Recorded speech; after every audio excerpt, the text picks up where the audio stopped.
మోకాల నొప్పులకు ఎటువంటి సర్జరీ లేకుండా ఎపియాన్ పెయిన్ క్లినిక్ అందిస్తున్న అత్యాధునిక చికిత్స. నమస్తే, welcome to our channel. So ప్రస్తుతం మనతో పాటు ఉన్నారు అపోలో హాస్పిటల్స్ నుంచి senior consultant gynae oncologist doctor Sai Lakshmi Diana గారు ఉన్నారు. మేడంతో మాట్లాడి కంప్లీట్ డీటెయిల్స్ తెలుసుకుందాం. నమస్తే మేడం. నమస్తే అండి. సో మేడం, జనరల్గా మనం ప్రతి ఇంట్లో ఒక చిన్న స్థాయి, ఒక మిడిల్ క్లాస్ కంటే ఒక పేదవాడి దగ్గర నుంచి ఒక హై రేంజ్ క్లాస్ వరకు అందరి ఇంట్లో ఈ ఫ్రిడ్జ్ అనేది చాలా కామన్. రకరకాల ఫ్రిడ్జ్ కూడా వస్తున్నాయి. సో డబల్ డోర్ అని, సింగిల్ డోర్ అని, పెద్ద పెద్ద బీరువాల్లాగా అయిపోతున్నాయి. సో మనము ఫ్రిడ్జ్లో ప్రతి ఒక్క వస్తువు పెట్టుకుంటున్నాం ఈ రోజుల్లో. అంటే పిండి, ఫ్రూట్స్, వెజిటేబుల్స్ అన్నీ పెట్టుకుంటున్నాం. సో ఎస్పెషల్లీ ఫ్రిడ్జ్లో ఉండాల్సిన ఐటమ్స్ ఏంటి, ఉండకూడని ఐటమ్స్ ఏంటి? సో దీనివల్ల మీరు అంటున్నారు కదా, ఎక్కువగా ఫ్రిడ్జ్లో స్టోర్ చేసుకుంటే హెల్త్ ప్రాబ్లమ్స్ ఎక్కువ వస్తాయి, ఎస్పెషల్లీ క్యాన్సర్స్ కూడా వస్తున్నాయి అని చెప్పుకొస్తున్నారు కదా. సో దీని గురించి ఏం చెప్తారు మేడం? బేసికలీ అండి, ఫ్రిడ్జ్లో పెడితే మనం ఎలా అంటే కూరలు, అన్నం మిగిలిపోయిన ఫ్రిడ్జ్లో పెట్టి మళ్ళీ నెక్స్ట్ డే వేడి చేసుకున్నాం, 2 రోజుల తర్వాత మళ్ళీ వేడి చేసుకున్నాం తింటున్నాము. సో ప్రాబ్లం ఫ్రిడ్జ్లో పెట్టడం కాదు, ప్రాబ్లం ఏంటి అంటే మళ్ళీ దాన్ని రీహీట్ చేయటం. ఓకే. అండ్ ఈ రీహీట్ చేసినప్పుడు ఏదన్నా కూడా ఆయిల్ కానీ, మసాలాస్ కానీ, స్పైసెస్ కానీ రీహీట్ చేసినప్పుడు న్యూట్రిషనల్ వాల్యూ తగ్గిపోతుంది. దాంట్లో ఉన్న విటమిన్స్, మినరల్స్ అవి చనిపోతాయి. అండ్ ఆయిల్ కానీ మళ్ళీ రీహీట్ అయితే మళ్ళీ దాంట్లో నుంచి వచ్చే కెమికల్స్ మూలంగా ఆరోగ్యం పాడవుతుంది. ఓకే. సో ఇప్పుడు మీరు ఫ్రిడ్జ్లో పెరుగు పెట్టుకున్నారు, మజ్జిగ పెట్టుకున్నారు, జ్యూస్ పెట్టుకున్నారు, అవి అలాగే తీసి చల్లగా తిన్నారు, బాగుంది, that is fine, that is not a problem. But ఫ్రిడ్జ్లో కూర పెట్టుకున్నారు, రీహీట్ చేశారు, దాంట్లో మళ్ళీ కొన్ని కెమికల్స్ రిలీజ్ అయినాయి ఆ రీహీట్ మూలంగా, ఆ కెమికల్స్ మళ్ళీ మీరు ఇంజెస్ట్ చేశారు, మళ్ళీ కొంచెం కూర మిగిలిందని మళ్ళీ దాన్ని ఫ్రిడ్జ్లో పెట్టారు, మళ్ళీ దాన్ని ఇంకోసారి రీహీట్ చేశారు. సో ఫ్రిడ్జ్లో పెట్టడం ఎందుకంటే మళ్ళీ దాన్ని ఇంకోసారి మనం వాడుకోవచ్చు అని.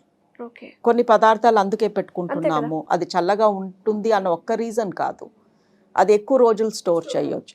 So we are repeatedly reheating. అది హీట్ అయిందాన్ని మళ్ళీ హీట్ చేసి వండిన రోజు పెట్టాము, మళ్ళీ హీట్ చేసాము, మళ్ళీ మిగిలిందని మళ్ళీ హీట్ చేసాము. That is what is causing the health problem. Something ma'am, rice కూడా పెట్టుకుంటున్నారు కొంతమంది. రైస్ కూడా పెడుతున్నారు, బికాజ్ మిగిలిపోయింది పారేయటం ఎందుకు, వేస్ట్ చేయడం ఎందుకు అని.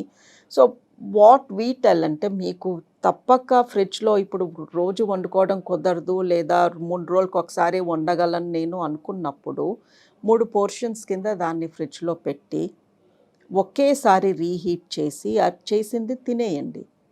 మొత్తం రీహీట్ చేసేసి అందులో సగం తిని మళ్ళీ సగం అందులో తోసి మళ్ళీ. So stop the reheating process.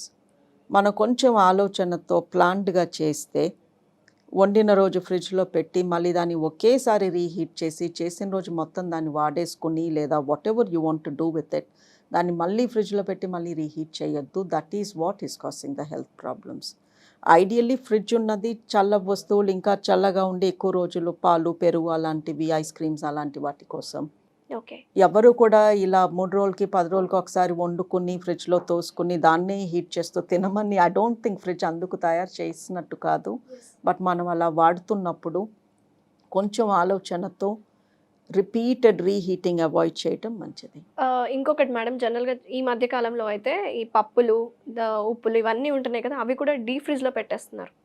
So ఇది ఎంతవరకు కరెక్ట్ అంటారు? I don't think. ఇప్పుడు ఫ్రిడ్జ్లో మనము కొన్ని వస్తువులు చెడిపోయాక కూడా తెలియకుండా అలాగే హీట్ చేసుకొని తింటున్నాం కదా. ఎస్పెషలీ అన్నం అలా రీహీట్ చేయొద్దు అంటారు. అన్నంలో తడి ఉంటుంది కాబట్టి బ్యాక్టీరియా చాలా తొందరగా పెరిగిపోతుంది, bacteria and fungus. But fruits and vegetables freeze చేస్తే న్యూట్రిషనల్ వాల్యూ పోదు. ఓకే. బట్ అదే ఫ్రిడ్జ్లో అలా దాని లైఫ్ పెరుగుతూ ఉంటే దానిలో ఉన్న విటమిన్ అండ్ మినరల్ కంటెంట్ తగ్గిపోతుంది. అట్లా అని కందిపప్పులు, మినపప్పులు పెట్టుకుంటే అడ్వాంటేజ్ నాకు తెలియదు. బట్ పచ్చి కూరగాయలు కానీ మీకు చాలా ఎక్కువ క్వాంటిటీ ఉన్నప్పుడు వాటిని వెంటనే స్నాప్ ఫ్రీజ్ చేసి ఫ్రీజర్లో పెడితే దాని న్యూట్రిషనల్ వాల్యూ పోదు అంటారు. బట్ ఐ థింక్ మీరు అన్నట్టు ఈ పప్పులు, ఇవన్నీ మసాలాలు ఎందుకు పెడుతున్నారంటే పురుగులు పడుతున్నాయి బయట పెడితే అని. Exactly ma'am. అది దానికోసం ఫ్రిడ్జ్, అసలు పురుగులు పట్టకుండా వాళ్ళ అమ్మాలి, కానీ పురుగులు పట్టేస్తున్నాయి అని మనం ఫ్రీజర్లో పెట్టుకోవడం I don't do it. But అందులో తప్పేమీ లేదేమో. ఓకే. బట్ న్యూట్రిషనల్ వాల్యూ అండి ఫ్రీజర్లో పెడితే పోదు. బట్ దాన్ని డిఫ్రాస్ట్ చేశాక, ఓకే. ఇప్పుడు ఒక కూరగాయ ఫ్రీజర్లో పెట్టారు, దాన్ని తీసి అది మెత్తగా అయిపోయి నార్మల్ టెంపరేచర్కి వచ్చాక మళ్ళీ దాన్ని పొరపాటున కూడా ఫ్రీజర్లో పెట్టకూడదు, వాడేసుకోవాలి. అండ్ ఇంకొకటి మేడం, లైక్ వాటర్ మిలన్స్ కానీ ఏదైనా ఫ్రూట్స్ని కట్ చేసేసి అండ్ డైరెక్ట్గా తోసేస్తూ ఉంటారు ఫ్రిడ్జ్లో. సో దానివల్ల మళ్ళీ కుళ్ళిపోకుండా ఉంటుంది అని చెప్పి తోస్తారు. సో దీని గురించి మాట్లాడతాం. అగైన్ అండి, ఇప్పుడు మనం ఒక ఫ్రూట్ తింటున్నప్పుడు టేస్ట్ ఒక్కదాని కోసమే తినం కదా. ఎస్, అందులో విటమిన్ సి ఉంది, విటమిన్ బి కాంప్లెక్స్ ఉందనో, విటమిన్ ఏ ఉందనో తింటున్నాం కదా, మంచిది అని తింటున్నాము. మరి అది ఫ్రిడ్జ్లో అలా దాని లైఫ్ పెరుగుతూ ఉన్నప్పుడు ఆ విటమిన్ కంటెంట్ తగ్గిపోతూ ఉంటుంది. సో దాని బదులు ఎప్పటికప్పుడు ఫ్రెష్ ఫుడ్ తింటే ఆ విటమిన్స్ మినరల్స్ మన బాడీలోకి వెళ్తాయి కదా. Yes. So prolonged life cut చేసి దాన్ని రోజుల తరబడి ఫ్రిడ్జ్లో పెడితే I don't think we are getting the benefit of the fruit. Fridge గురించి మనం దీని గురించి మాట్లాడుకుంటే మీరు క్లియర్గా చెప్పారు మేడం, ఫ్రిడ్జ్లో కొన్ని పెట్టుకోవచ్చు కొన్ని పెట్టుకోకూడదు అని.